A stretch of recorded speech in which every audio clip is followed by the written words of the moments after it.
Hey guys, and welcome back to A Girl in Review, here with me, Jay Gibson. So let's just get into it. Katya and Trixie were right. I could not believe how spectacularly bad it was. Not bad in a showgirls kind of campy bad way, bad in a boring bad way. Very boring. Very, very boring. Zoe Saldana, Carla, trans actors, they are all talented actors. Yes, they are. Of course they are. This movie is the biggest stinker in recent memory. Today, of course, from that preview of Katya and Trixie talking about it, I'm going to be discussing Emilia Perez. The musical, the movie that won over Wicked, the stage to screenplay from France to Mexico to America. I'm going to be talking about that. But if you don't want to hear about the review because you've already heard about it, I'm going to be rating each song out of the 10 from best as number 1 to worst as number 10. I know the songs are not good. Even the song that won the award in the Golden Globes was not good. Compared to all the other songs, it was great, but the bar is low, so it really wasn't that good in the grand scheme compared to Wicked. So yes, I will be ranking them. Go to the end if you want to see my ranking of each song in this musical/movie, Emilia Perez. With that, let's begin. So let's start with the overview of the musical. It is about 2 hours long, this freaking movie. I keep getting these long movies I have to watch. Movies should not be over an hour and 20 minutes at best. Why is this musical that's not even good about 2 hours long? It was a hard watch because the songs were not good. The acting, depending on who it was all right. And the plot just was a lot, should I say. The overview.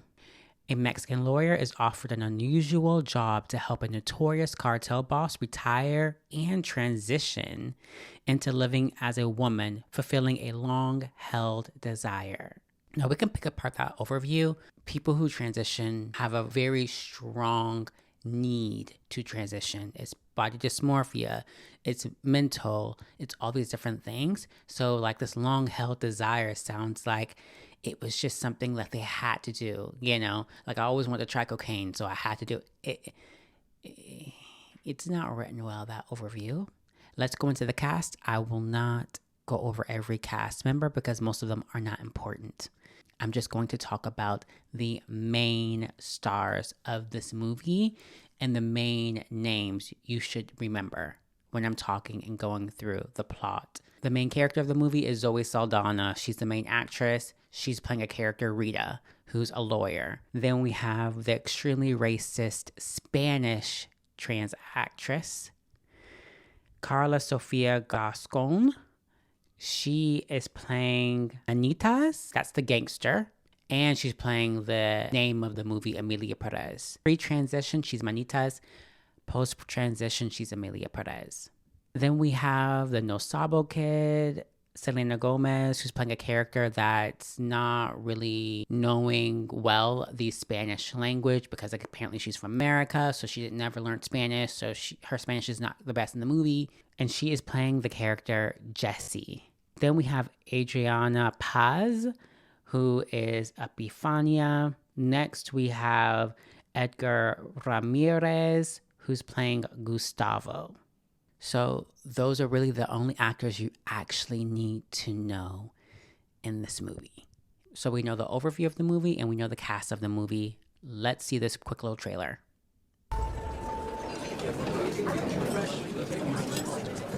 Are you English?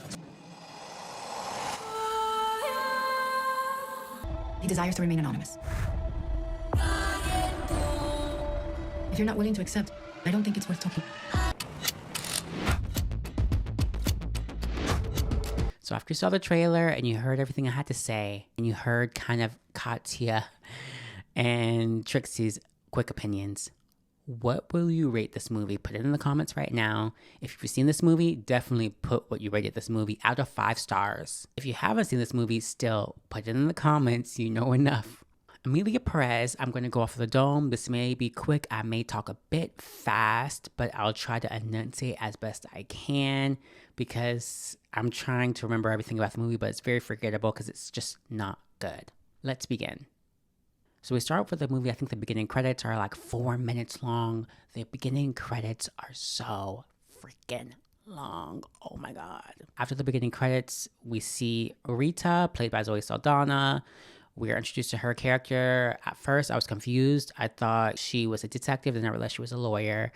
And essentially, she's called by Manitas randomly over the phone and told to come to the newsstand. She decides to go to the newsstand because he told her over the phone she was going to end up being rich. And she contemplates a bit in the bathroom and she's like, you know what, I'm going to go to the newsstand. So she gets to that newsstand, like I said, and she waits for them for like a minute. And then all of a sudden, Manita's bodyguards put a bag over her head and like just take her in the van. And while she's in the van, Rita, she is introduced to Manitas. And they're across from each other sitting in the van. Manita's essentially telling Zoe Saldana what essentially they want from her. And Manitas tells her they feel they need to transition into a woman. And they want Zoe Saldana to help them with the process because, again, they are a gangster, Manitas, and a drug lord in Mexico. So they really don't have time to look for doctors and look for things such as that. And Zoe Saldana essentially asks them, have they been chemically transitioning with hormones yet? And Manita says, yep, for 2 years. So that's confirmation that essentially they're serious about this, I guess. And Zoe Saldana agrees because Manitas will make her a very rich woman, apparently. Zoe Saldana then goes to Thailand and they have that infamous song, PP to VJJ. Exchange operation. I see. Men to woman, or woman to men. Man to woman. From penis to vagina. That song, yes. Yeah. This movie is just a caricature of the trans experience. That's what it seems like it is. And I think that's what it is about this movie. You just notice throughout these songs that the authenticity is not there. I mean, you have a Spanish lady playing someone from Mexico. And if you know the colonization aspect and how racist Spanish people are, especially this actress is, playing a Mexican woman born in Mexico, here's some of her tweets. So actor Rita talks to a few doctors in Thailand. They're not right. So Rita goes back to Mexico to her, regular job. And Manitas threatens her and says, hey, you need to hurry up. I'm not paying you just to take your time. I'm ready to do this now. So Rita goes to Tel Aviv, Israel. And the conspiracy theory about this movie is that a lot of scenes are shot in Israel. So that's why it's getting all these different awards. Not just awards, but all these different nominations. That's just a conspiracy theory though.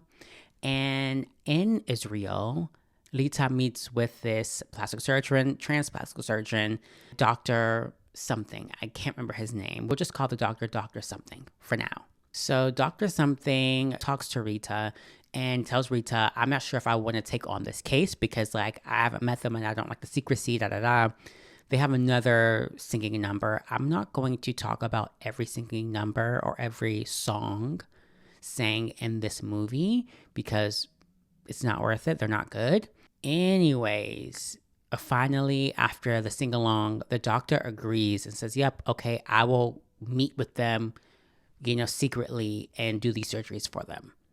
And so Rita is excited. She's like, okay, perfect. She goes back with the doctor to Mexico and to the gangland, apparently, with Manitas, who's the gang lord again, in the middle of nowhere. They're introduced to each other. The doctor gives Rita the, okay, yep, I can do this with this person, and give them the surgeries that they want to become the woman that they've always desired. And that's where Jesse first meets Rita. Remember, Selena Gomez, Zoe Saldana. That's where Jesse first meets Rita as well. And Jesse does not know that Manitas is transitioning and has this doctor here and this lawyer here helping them transition into a woman. Jesse does not know. She is clueless. No one's told her. The plan for Jesse by Manitas is Zoe Saldana will essentially put up a trust in a bank account for Jesse in Switzerland. So the kids, Manitas has 2 kids as well. They're not important. The 2 kids and Jesse are moved essentially to Switzerland with Zoe Saldana's help. That was her last task That was her last task by Manitas, was to help Jesse and the kids move to Switzerland. And essentially, they were going to fake Manitas' death, and that's what they did.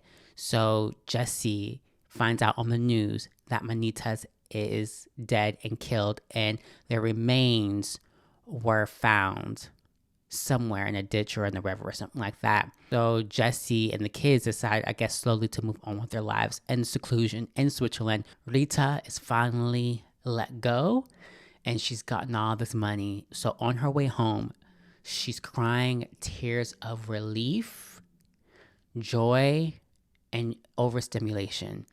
Like, Zoe Saldana in this movie as Rita is a saving grace. If Zoe Saldana was not in this movie, I don't think I would have been able to actually watch and empathize with at least her character. She was beyond amazing. But again, it's Zoe Saldana. She's a phenomenal actress. You can't take that away from her. All of a sudden, we get to a flash forward with Manitas getting the surgeries and recovering in the hospital. On the last day of checkout, we just see the back of Manitas, and we now can call Manitas the gangster, the drug lord, and all of that Emilia Perez. We fast forward to me, it's Act 2. Because the direction from that portion was one movie, and this direction is like 2 movies. So it kind of seems like in the play, this would be Act 2. You go to intermission, this would be Act 2. We fast forward 4 years later, and we are in London. And we get back to Rita, who now has money. She doesn't have that bad shake and go wig she had as a lawyer working from Manitas in the beginning. She has beautiful hair. She is glowing, Rita, and she has money now because she did the job. Talking to different people about work and things like that. Living in London, laughing at the dinner table. And then we see this other woman talk and says, and introduces herself to her at the same dinner table as her. And they talk and laugh, and they end up sitting next to each other, and they're just discussing, just different aspects about being in Mexico and now being in London, essentially. And then Rita puts 2 and 2 together and realizes this is Manitas, now Emilia Perez. Being a good person, would we, looking at the screen, did I know that was previous Manitas, now Emilia Perez? Yeah. In real life, would Rita realize that that's a trans woman? Yeah. Because you can, gorgeous, great surgeries and stuff like that, but it doesn't take a rocket scientist to see an old trans lady that looks like Emilia Perez, aka the racist lady Carla, whatever her name is. I don't know what to say. I'm trying to be polite, but yeah, it's given Caitlyn Jenner. Anyways, by shock, Rita is like, oh my gosh, what are you doing here? Oh my God. And she starts freaking out in her head because she's like, oh my gosh, Emilia Perez is here to kill me because I'm the last person who knows she's transitioned and who she used to be in Mexico. And Emilia Perez essentially tells her no, I'm not here for that. I'm not here for this. I'm not here for that. I'm here because I miss my kids. And they sing this beautiful song in comparison to the previous songs that they were singing, which were all horrible. This one is better than those in comparison.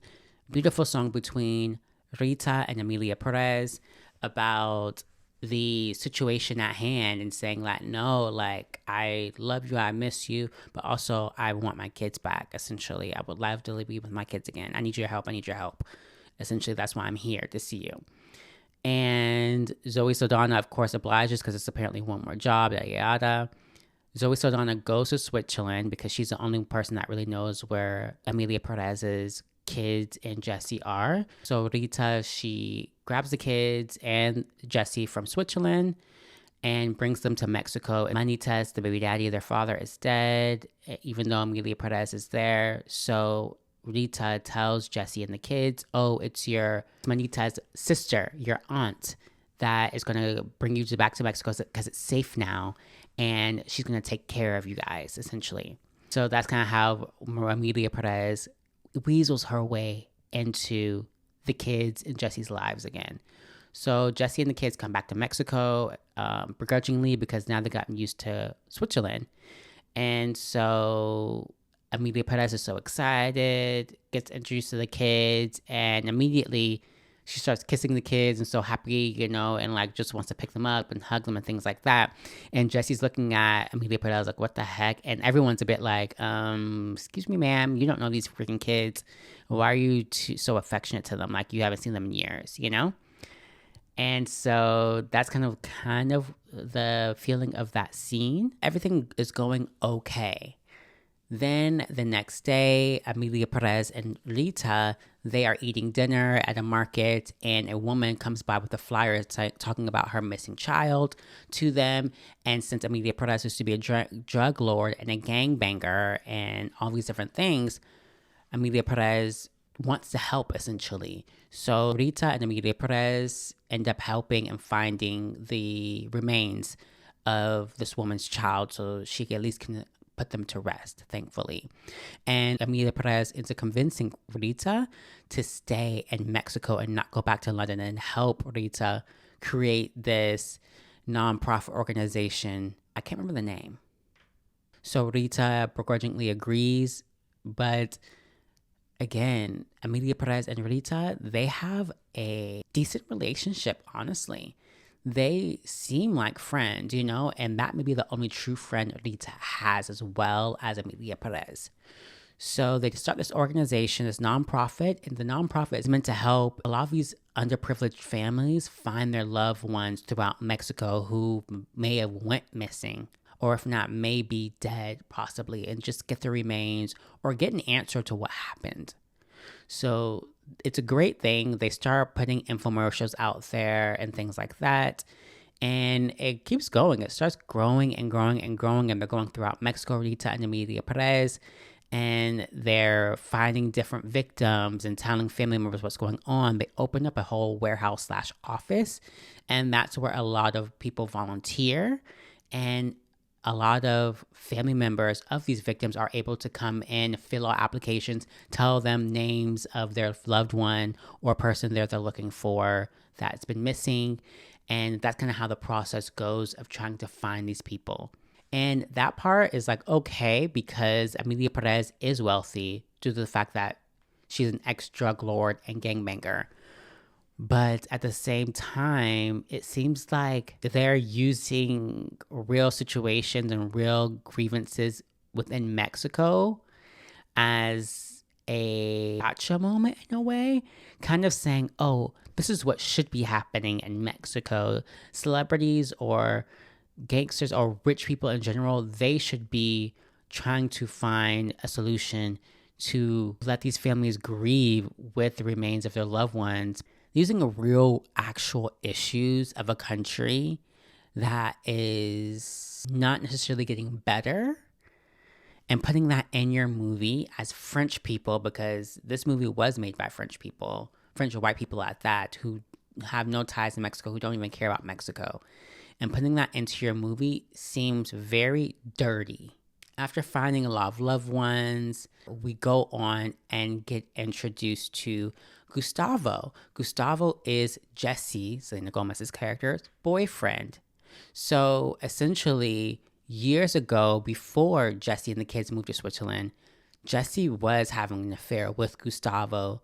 Apparently, he's a pimp, maybe, in a way. Jesse likes this man, and that's who she wants to be with. On the other hand, Emilia Perez finds a woman, because apparently she's a lesbian now. She finds a woman named Epifania. Epifania was essentially a victim of domestic abuse. And she's called to the office/warehouse of Emilia Perez's nonprofit organization because there was a loved one on file for her that they had to like just let her know what was going on. So Epifania brought a knife because she thought that abusive ex was alive. And so Emilia Perez tells her, oh no, he's dead. Epifania like gets a sigh of relief and is so happy because she no longer has to run in fear. And Emilia Perez likes her feistiness and likes that she brought a knife and she says, hey, like we can hang out later. Epifania says, yep, okay. And that's how the relationship kind of starts and begins.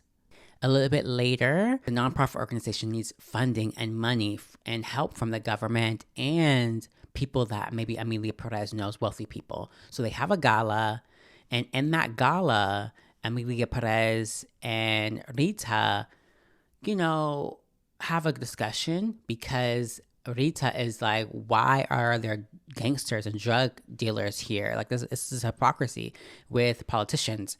And Emilia Perez lets her know, like, hey, like I'm just inviting the people I know. Yeah, this is a start. It's not like the ideal candidates for a gala, but we need money to push this organization more forward and into the future and get funding and help these families' victims. And Rita understands. She's like, okay, yep. And so they have the gala, and that's where the Golden Globe winning song begins.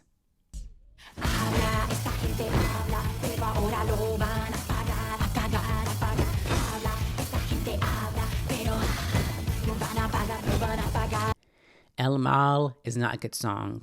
I told you guys when that Act 2 started and Emilia Perez and Rita sang together in London at the dinner table, that was the best song of the movie. El Mal, this song is not good at all. It's not good at all. Zoe Saldana couldn't save this song. It's supposed to be like a righteous freedom speech type of song. Yeah, we're fighting the power. We're getting it. Lest we forget, Emilia Perez is a trans ex-gangster drug kingpin from Mexico who's extremely wealthy, who has all the money in the world. They're not this underdog.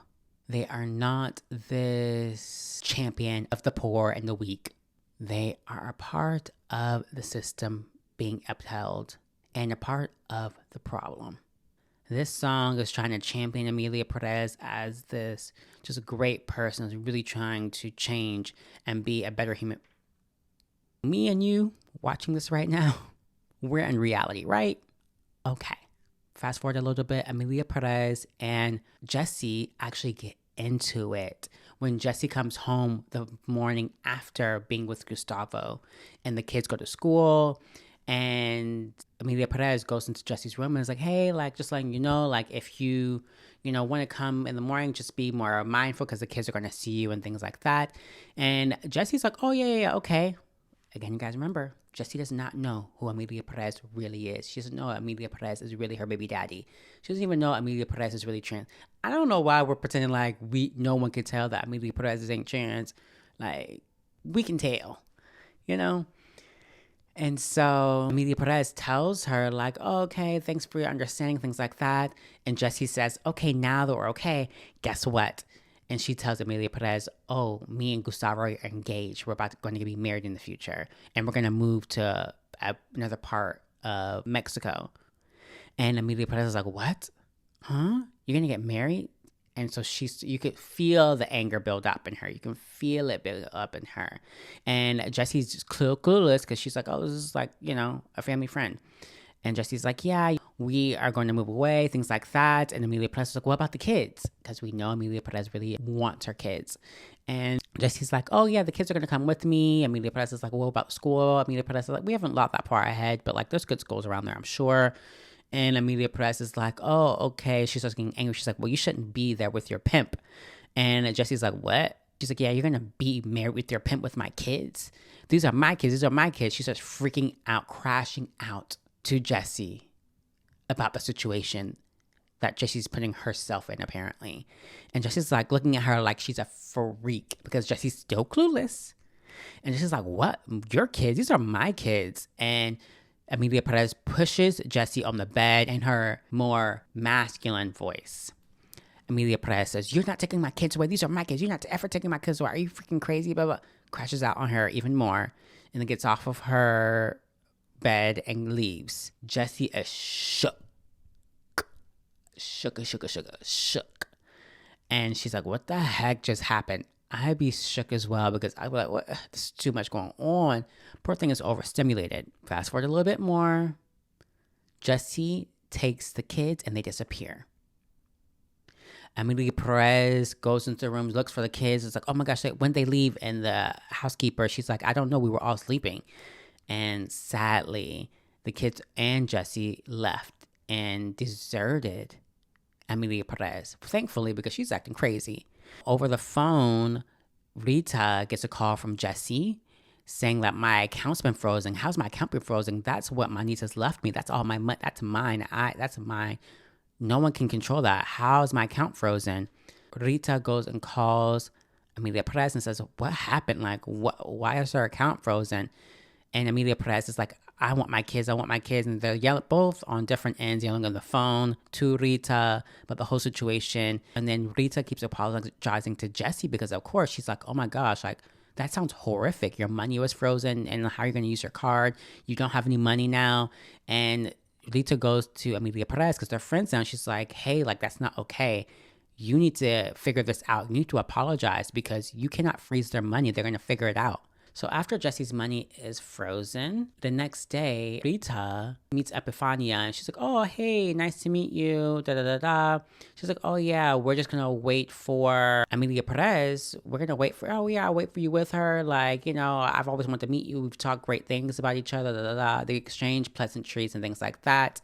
And then Rita gets the phone call saying that actually Emilia Perez was kidnapped.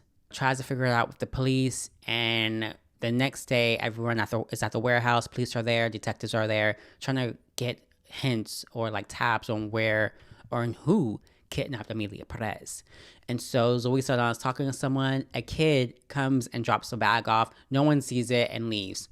And then all of a sudden Rita sees a bag on her desk. She takes the bag to the other office, decides to open the bag, and in the bag there's 2 fingers, and she realizes those are Emilia Perez's. Gets a call a bit later and says, hey, we want to make an exchange. You have to give me all this money, and then I'll give you in exchange Emilia Perez. Zoe Saldana calls the gangsters that she knows, and they bring guns and weapons and all that, and they drive to the point to where they were told to drive to. And that's when we realized the people who kidnapped Emilia Perez, and it was a real kidnapping because I assumed it was kind of fake. But I was like, oh no, she actually was kidnapped. Those were her fingers. The people who kidnapped Emilia Perez were Gustavo, that pimp, and Jesse, Emilia Perez's baby mama, who still doesn't know that that is her baby daddy. So that's when we realize when they get to this little ranch area, oh my gosh, Gustavo and Jesse kidnap Emilia Perez. It's this whole shootout that happens essentially with Rita and the other gangsters against Gustavo and his henchmen. And they shoot out and all these things, and you see like a gust of a ghost or like soul come and like put life back into Emilia Perez, essentially. And that's when Emilia Perez, while the shootout's happening, confesses to Jesse that I am Manita's, I am your baby daddy. Jesse's in shock. I would be too, because there's a whole shootout happening. They've tortured a little bit Emilia Perez, and now Emilia Perez is saying that I am your baby daddy. That's a lot to take in. So the shootout stops for a second, and Gustavo grabs Jesse and Emilia Perez into his nice little fancy, eccentric Cadillac type of car. I don't know what kind of car it is, guys. Don't judge me. And they drive off. He's speeding, Gustavo. Jesse gets to, and she realizes what's really going on. You know, she gets her senses about herself. She's like, oh my gosh, that's my baby daddy that Gustavo put in the trunk. That's not just Emilia Perez. That's the baby daddy. I thought she was trying to steal my kids and all that jazz. No, this is my love of my life, apparently, even though she was messing with Gustavo all that time. And so she tries to stop Gustavo. They fight and things like that. They're like, no, stop the car. Gustavo doesn't stop the car. And all of a sudden, the car falls over a cliff because they're driving. And Emilia Perez is in the trunk. And Jesse's in the passenger seat. Gustavo's driving. The car tumbles over a cliff and stops. And I'm like, okay, everyone's fine. Okay, Emilia Perez is clearly going to come out of the trunk. Injured, of course, but she's gonna be fine. No, the car explodes into flames, and Rita sees it. And that was shocking. That was a great ending. I'll say that because I didn't expect your main characters to all freaking die besides Rita. I thought Emilia Perez was going to be saved or she was going to come out of that trunk injured, but like survived, you know? But no, she died. Jesse died. Gustavo all died. They all died. And we fast forward a few hours later, Lisa comes home and she has to tell the two kids, they don't know their dad, it was Emilia Perez. So she just talks about Jesse. She says, Jesse, your mom, she got in a really bad car accident along with your aunt Emilia Perez, and they tragically died. The end. So with that synopsis of Emilia Perez by me, what do you guys think? What do you think? Now, out of 5 stars, if you haven't commented yet, out of 5, tell me, what would you give this movie in the comment section? I found that a lot of people who said Emilia Perez deserved to win over Wicked are the same people who would not vote for trans rights and did not positive legislation that helped trans people, but all of a sudden they think Emilia Perez was a better movie than Wicked. No, it's the same people that thought Oppenheimer was a better movie than Barbie. It's just the people hate femininity and the people hate the majority of what women like. So they try to be anti and rage bait and say like, oh no, it was actually better. And in reality, they don't care about any of our rights. Now, let's go on to our ranking of the best songs. With these songs, there's about 17, I think, in the movie. I'm just going to do my top 10. I'm not going to do all 17. That's too many. I'm going to rank my top 10, 1 being the best, 10 being the worst. I don't remember all of these songs. I'm going to guess and try to use my bad memory to try to remember which song is which, and hopefully I get it kind of accurately and you guys don't hate me in the comments. So number 10, I would say would be Mi Camino by Selena Gomez. I hated it. Number 9, El Mal was bad. I don't know how it got an award. I will put number 9 as El Mal. Not as bad as Mi Camino, but like pretty bad. Next, number 8. Let's go number 8. I will put as Papa. That was one of the kids singing that song. Hated it. Hated it. Papa. Hated it. Yeah. Next, number 7. Beatificación. Yeah. Kind of don't remember that song, but kind of remember it. I would say number 6 is Deseo. Yes. Number 5 would be Las Damas que Pasan. Number 4 would be Bienvenida by Selena Gomez. Yeah. Bienvenida, for sure. Number 3, Todo y Nada. Number 2 would be La Vaginoplastia, for sure. PP2 for JJ. Like, it's catchy. It's catchy. It's not good at all. It's like the tone or like what key is it in? It's in a certain key that just makes it sound annoying and bad, like an infomercial, you know? And my number 1 would be El Encuentro. That would be my number 1. Okay, so that was my ranking 1 through 10 of the 10 top songs, I guess you could say, and Emilia Perez that I can remember. Now, am I correct or am I not correct? Do you find that I should have added another song, or should my ranking be a bit changed a little bit? Put that in the comments below. So for me, after asking you guys multiple times, what is your rating out of 5 stars? This movie is a 1.5 out of 5 stars. I was going to give it like a 2.5, but it's not good. It's not good. The creators are all from France, white, heterosexual, no queer people really who are creating this stage play, because it's from a stage play in French, essentially a Mexican rendition made by French people. It's an operetta type of musical, and then they made it into a 2-hour movie, which is like, okay, fine, but I'm sure the stage play wasn't good either. It's just probably French boosting each other up. They got good funding, they got a good marketing team, they got a good agency, and that's really all that matters. And to me, that's the main reason why they won at the Golden Globes, because the Golden Globes don't want actual marginalized and oppressed people making movies about their experiences or in their lives. They want people who are privileged and out of touch to make movies about marginalized people and their experiences, whether it's wrong, right? They don't care. They want that. They want the glitz and the glam and the bad stereotypes. That's all the Golden Globe and Oscar committee really want, to me at least. Seeing that Emilia Perez keeps winning and it's in everyone's mouth, but not in the best way. But for some reason on the awards shows, they're winning awards. Zoe Saldana is a great actress and was an amazing, how she carried this movie on her back, but it still wasn't a good movie. And she still shouldn't be rewarded for this movie. We cannot reward people for being legacy acts and being in this industry forever and continuously doing amazing movies. And then finally, when they do a mediocre or a bad one like this, we give them an award because they have tenacity. So that's my rating, 1.5 out of 5 stars. Let me know in the comments what you want me to review next week, and I can do that for you. Make sure it's in the Oscar category. So thank you guys so much for tuning into It Girl in Review. I'm Jay Gibson here. Make sure you guys like this video, subscribe, and follow me on Spotify as well if you're watching this on YouTube, or vice versa, okay? So thank you guys so much, and see you guys next week for another one. Ciao.